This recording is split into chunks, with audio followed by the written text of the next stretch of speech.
Je voudrais tout d'abord, à l'entame de mes propos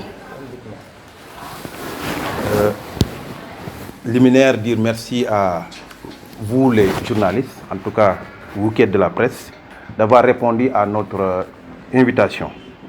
Nous vous souhaitons la bienvenue pour partager ces quelques minutes de discussion, parce que on avait tenu déjà un point de presse dans lequel on avait décliné les points de revendication qui concernaient le secteur de la santé et de l'action sociale. Ça avait été accompagné d'un dépôt, d'une plateforme revendicative et d'un préavis de grève. Les négociations avaient été entamées depuis 2019. Malheureusement, on est resté pendant toute une année et il n'y a pas eu d'évolution. Comme la loi nous le permet, nous avons déposé une seconde fois une autre plateforme réactualisée plus un préavis de grève. Nous sommes à notre deuxième plan d'action. Le premier plan d'action avait été ponctué par une marche, des grèves, des campagnes de sensibilisation et d'information.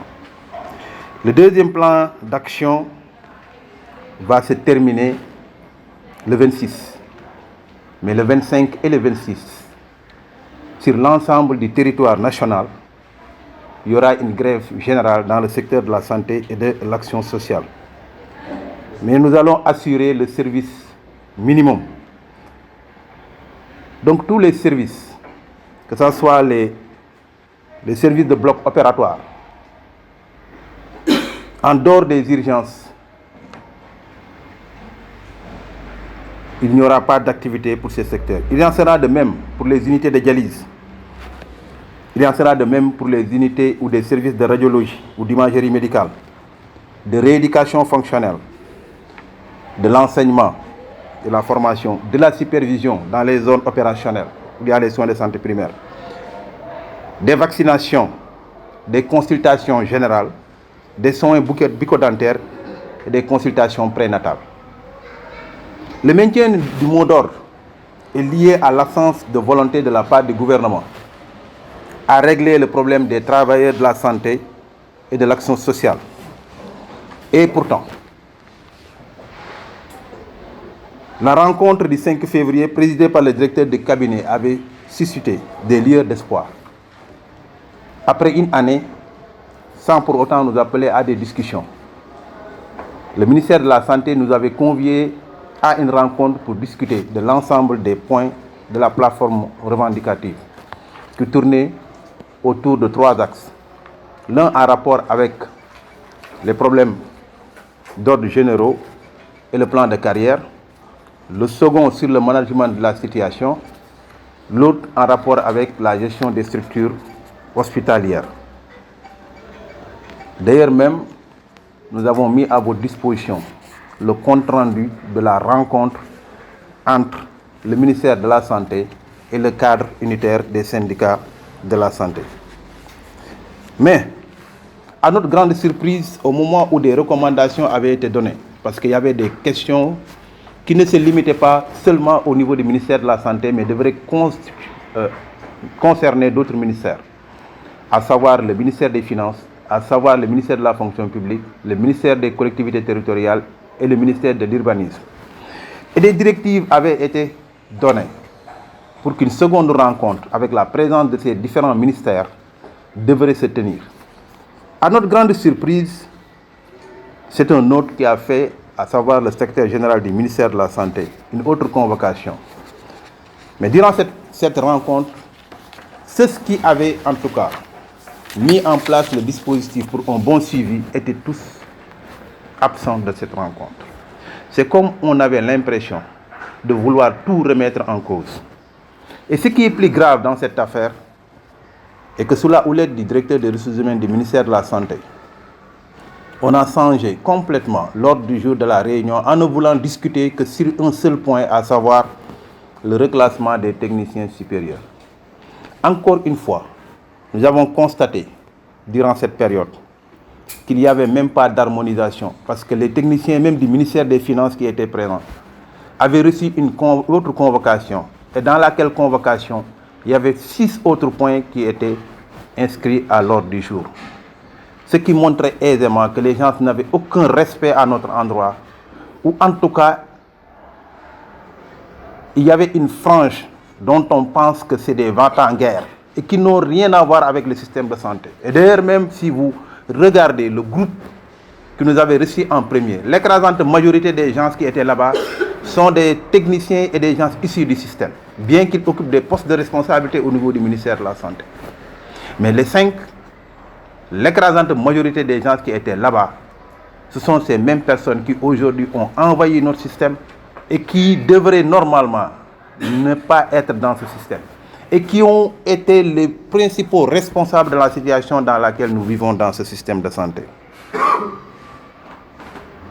À ce titre, nous avons constaté aussi qu'ils ont essayé de semer le trouble dans la tête des gens en amenant des syndicalistes qui sont à la retraite depuis plus de 6 ans et qui ne sont pas concernés par les problèmes de reclassement. Non seulement ils ne sont pas de ces corps, ils ne sont ni infirmiers, ni sages-femmes, ni techniciens supérieurs de santé et ils sont à la retraite depuis plus de 6 ans.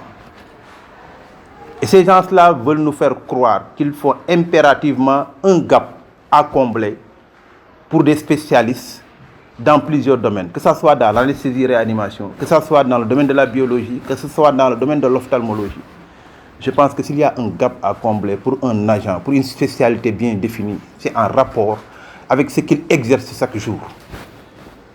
Mais on ne peut pas demander à un anesthésiste réanimateur de combler un gap en lui imposant un programme d'anglais informatique, en lui proposant un programme de recherche ou bien en lui proposant un autre programme.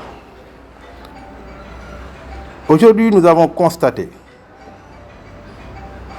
que ces mêmes personnes sont à l'origine de la situation de précarité dans notre secteur. L'absence de personnel qualifié. Et au même moment où beaucoup de cadres, médecins, infirmiers, sages-femmes, diplômés sont au chômage ou n'ont pas d'emploi, on préfère recruter des membres de leur propre famille et pour nous les amener dans les structures, augmentant du coup les charges.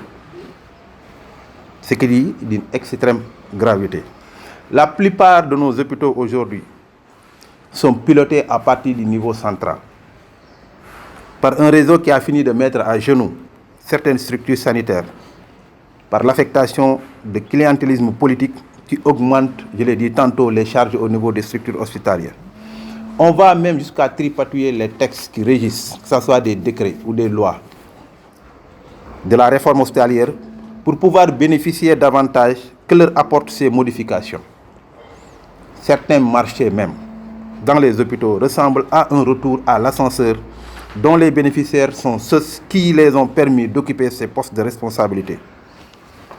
Cette situation a eu des conséquences extrêmement graves. Vous savez, la situation de la pharmacie nationale d'approvisionnement qui aujourd'hui croule sur une dette de 13 milliards. L'autre jour, j'ai eu un échange avec un responsable de structure sanitaire qui m'a dit que dans sa commande, à une certaine période, il n'y avait même pas de coton au niveau de la PNA. C'est une chose d'une extrême gravité. La PNA est une structure qui pratiquement ne devrait pas avoir ces problèmes. Même s'il mettait une marge bénéficiaire de 1 seul franc, il ne devrait pas avoir des problèmes jusqu'à ce qu'il ne parvienne même pas à donner du coton aux structures de santé. La grogne sourde des populations face aux déficits de toutes sortes, j'ai parlé tantôt de médicaments, de consommables, d'équipements ou de personnel qualifié, de budget, d'infrastructures, relayés par des plaintes et complaintes sans fin des acteurs du système, démontre s'il en était encore besoin que l'État, par l'entremise du ministère, a grand intérêt à écouter et entendre les travailleurs que nous sommes avant qu'il ne soit trop tard. Cela est aussi valable pour les autres départements ministériels qui sont concernés par la plateforme revendicative.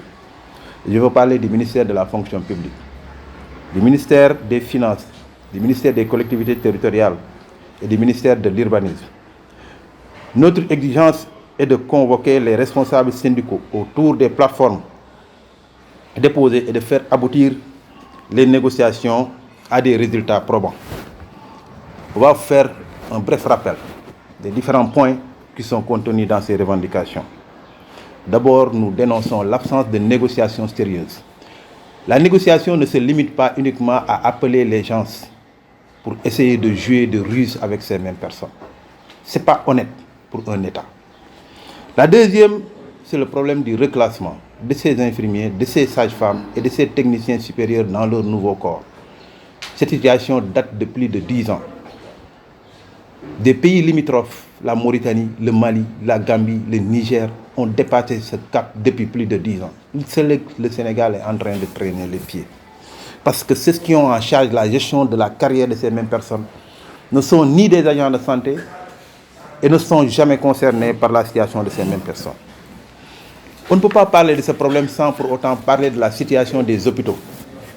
Nous l'avons toujours dénoncé et nous avons dit que les subventions qu'on donne aux structures hospitalières sont tellement faibles, ajoutées à ces politiques de gratuité et ces charges qu'on augmente, les hôpitaux sont en train de crouler sur le poids de la dette. C'est pour ces raisons que nous demandons une augmentation substantielle des subventions allouées au niveau des hôpitaux et qu'on fasse une bonne orientation budgétaire. Peut-être il y a un nouveau concept qui est sorti, ce qu'on appelle dans les budgets programmes. C'est vrai, on va avoir, et d'ailleurs même on demande à chaque structure de faire un rapport annuel. C'est une bonne chose et c'est une initiative que nous saluons. Mais on ne se limitera pas. Il faudra qu'il puisse y avoir des lettres de mission très précises par rapport aux structures hospitalières. Il y a le déficit énorme, je l'ai dit tout à l'heure, en personnel qualifié. Vous ne pouvez pas dire que je veux avoir la couverture maladie universelle. L'école la plus importante, où on forme les cadres, où on forme ce personnel paramédical, c'est-à-dire l'ENDSS. Vous ouvrez le concours, vous ne formez pour une année. Il n'y a actuellement que 5 infirmiers d'État en formation. Ça veut dire que dans 3 ans, il n'y aura que 5 infirmiers d'État qui vont sortir de l'ENDSS. C'est d'une extrême gravité. Et ce sont ces mêmes personnes dont je vous ai parlé tout à l'heure qui définissent les quotas. Non seulement ils ne forment pas ces mêmes personnes, mais à la place, ils amènent leurs enfants qui n'ont aucune qualification et ils les remplissent nos structures sanitaires. Cette même situation des infirmiers est plus reluisante que la situation des anesthésistes, réanimateurs, parce que depuis 2 ans, on n'a pas ouvert de concours. C'est la même situation des ophtalmos, c'est la même situation des anesthésistes réanimateurs, c'est la même situation des biologistes. On n'a même pas ouvert de concours pour ces différents corps. On a un déficit extrêmement énorme. Est-ce que ces gens-là ont une politique de santé ou bien ils ont une vision de la bonne politique sanitaire? Malheureusement, tout est politique et tout est politique politicienne. Il y a un traitement aussi discriminatoire dans les agents. Vous avez vu dans le secteur de l'éducation, où des gens ont fait une contractualisation pendant 4 ans. Et ces gens même, c'était des corps émergents. C'est-à-dire c'est des vacataires et des volontaires. Mais dans le secteur de la santé, on prend des médecins, des infirmiers, des sages-femmes qui sont des diplômés d'État, qui sont dans cette même contractualisation depuis 10 ans, ils n'ont pas été intégrés dans la fonction publique. Alors qu'ils ils ne font même pas le 10e des enseignants. Si l'État est parvenu à régulariser la situation de ces contractuels du secteur de l'éducation, un secteur aussi sensible que la santé devrait réellement en bénéficier. Mais ça ne les arrange pas. Ils préfèrent être dans cette situation pour capter des fonds. Vous connaissez la JICA. Dans ces contrats-là, ou bien les COBRA, ou bien la coopération coréenne, la JICA elle-même avait donné 40 milliards. Est-ce qu'aujourd'hui nous allons accepter qu'on nous utilise pour manger et après cet argent-là ne revient pas ni à la population ni aux structures sanitaires? L'absence de régime indemnitaire équitable est un point aussi saillant. Nous sommes dans un secteur où c'est le président de la République lui-même qui avait commandité l'audit du traitement des agents de la fonction publique. Les agents de santé sont ceux qui font les études les plus longues. Je ne pense pas que les autres ont plus de responsabilités qu'eux. Malheureusement, un infirmier d'État uniquement, c'est bac plus 3 ans. Mais aujourd'hui, prenez le bulletin de salaire d'une sage-femme ou d'un infirmier d'État qui a plafonné. Il n'a même pas 200 000 dans son bulletin de salaire. Parce que tout simplement, le système de rémunération, si on se base uniquement sur le salaire indiciaire, si vous avez le même niveau que l'enseignant, si vous avez le même niveau que l'ingénieur, vous avez le même salaire indiciaire. La seule différence, c'est sur le régime indemnitaire. Or, nous ne disposons, en termes de régime indemnitaire, une indemnité qui a ses conséquences, c'est l'indemnité de risque qui est de 50 000 francs. Et cette indemnité n'est même pas indexée dans le salaire. Vous allez à la retraite, on vous le retire. Or, le microbe qui a détruit ton rein, qui a détruit ton foie, ou bien vous avez une maladie chronique, une infection virale que vous avez contractée, c'est pour le restant de votre vie. Et le cabinet avait démontré qu'il fallait corriger. Mais jusqu'à aujourd'hui, on n'a pas encore corrigé cette situation. Et les gens vivent des situations extrêmement difficiles. C'est pourquoi il faudra revoir le système de management et de gestion du ministère même de la Santé. Ça devrait commencer d'abord par la nomination, arrêter les nominations à des postes de responsabilité basés sur du clientélisme. Il faut recruter du personnel compétent et utile au système de santé. Éviter la bureaucratie. L'ouverture aussi, nous réclamons du concours pour la formation des différents spécialistes qu'on vous a parlé tout à l'heure. Il y a aussi le problème de l'insuffisance de médecins spécialistes dans des zones reculées. Il est impératif aujourd'hui que non seulement on en forme, mais aujourd'hui vous allez à la faculté de médecine, en ce qui concerne les bénéficiaires de ces bourses de formation, pour l'écrasante majorité ne sont même pas des Sénégalais. Et qu'on arrête aussi de tripatouiller nos textes et que les textes soient adaptés aux réalités de ce que nous vivons. Aujourd'hui, le cadre unitaire est plus que jamais déterminé, plus que jamais engagé à se battre pour un système de santé qui ne doit servir qu'à la population. On ne peut pas choisir un métier, se battre pour la population et laisser des personnes qui n'ont rien à voir avec la santé détruire notre système. Parce que si ce système-là est détruit, ces gens-là vont aller ailleurs. Ils étaient ailleurs avant. Il y en a d'autres qui étaient là, qui étaient à la base de ces situations qui sont partis. Nous n'avons connu que ce système. Nous avons voulu rester dans ce système. Mais nous n'allons pas rester dans ce système les bras croisés. Nous allons nous battre jusqu'à notre dernier souffle pour que ce système-là puisse être un système de santé performant et au service de la population et non pas au service d'une bande de nomenclatura.